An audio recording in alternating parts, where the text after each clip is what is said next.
नीतीश जी की हेल्थ इस चुनाव में एक मुद्दा रही है, ज्यादा उसको अटैक नहीं किया गया। आपको लग रहा है कि एक ये फीलिंग है कि हो सकता है कि इससे सिंपैथी क्रिएट हो जाए कि बुजुर्ग आदमी है, 20 साल से रहे, एक मौका और, ये आपको सिंपैथी से चिंता है?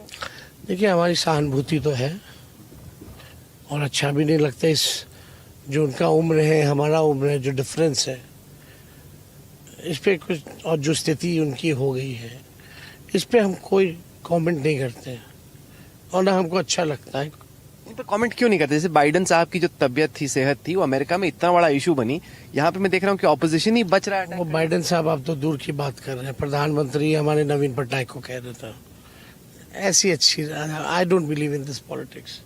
हम प्रोग्रेसिव है, पॉजिटिव सोच के। हम किसी के को क्या बताएं, हम अपना प्लान बता रहे हैं ना बिहार को। हम अपनी बात कर रहे हैं, हम बिहार को आगे कैसे ले जाएंगे, हम योजनाएं बता रहे हैं, हम अपना विजन बता रहे हैं, वो काफ़ी है।